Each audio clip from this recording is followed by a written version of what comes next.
ابو علی سینا جو بہت بڑے فلاسفر بھی تھے، حکیم بھی تھے، کہ ابھی بھی ان کی بکس میڈیکل کی جو ہے وہ لندن میں پڑھائی جاتی ہیں، حقوق کی خاص طور پہ وہ بھی پڑھائی جاتی ہیں. ان کا ایک شاگرد تھا بہروز. وہ انہوں نے شاگرد کہاں سے اصفہان میں جا رہے تھے تو دیکھا ایک لوہار نے اپنے شاگرد کو کہا برابر والی دکان سے آگ لے کر آؤ. اس نے کہا یہ بچہ آگ کیسے لے کر آئے گا؟ تو اس نے دیکھا بچے نے اپنے ہاتھ میں ریت اٹھائی اور گیا، کہا کہ اس اوپر آگ کے انگارے رکھ دو. تو یہ گیا اس لوہار سے کہا کہ یہ بچہ مجھے دے دو، یہ تمہارے کسی کام کا نہیں ہے. یہ وہی بچہ جو اتنا بڑا شاگرد بنا کہ جتنی کتابیں ابو علی سینا کی سب اس نے لکھی. ایک دن وہ نقل کرتے ہیں کہ ہمدان کے اندر سخت سردی تھی اور یہ اکثر سوال کرتا تھا، کیونکہ آپ کو پتا ہے ابو علی سینا انٹیلیجنٹ اتنا تھا کہ جس کو اپنی پیدائش کے وقت آسمان کیسا تھا یاد ہے، یعنی اتنا انٹیلیجنٹ تھا، اتنا نابغہ تھا، تبھی تو اتنی کتابیں لکھ لی، اتنا کام کر لیا. 700 سینچری کی بات کر رہا ہوں.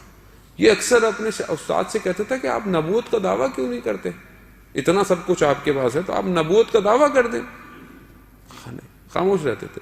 ہمدان کی سخت سردی، فجر کا ٹائم، انہوں نے اپنے شاگرد سے کہا باہر سے جب پانی لے کر آؤ میں وضو کروں.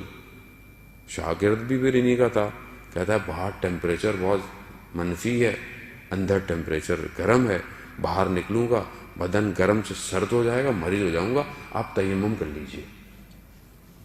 چپ رہے. تھوڑی دیر بعد فجر کی اذان. اس زمانے میں اسپیکر نہیں ہوتے تھے، مینار پہ چڑھ گیا اذان. مینار پہ چڑھ کر اس سخت سردی میں جب مؤذن نے کہا اشہد ان محمد الرسول اللہ، اللہم صلی علی محمد وآل محمد وسلم، تو اس وقت ابو علی سینا نے کہا کہ اس مؤذن 700 سال ہو گئے، اس مؤذن نے اس ہستی کو دیکھا نہیں ہے مگر مینار پہ چڑھ کر اس کا نام لے رہا ہے. وہ اللہ کا نمائندہ تھا، میں عام بندہ ہوں. یعنی یہی دکھایا کہ آج آپ پوری دنیا رسول کا نام لے رہی ہے. آج آپ اذان کی جب رفتار دیکھیں دنیا کے اس کونے سے اس کونے تک، تو ہر ایک گھنٹے میں دنیا میں یہ نام پکارا جا رہا ہے. اس نام کی حفاظت کی ہے ابو طالب نے.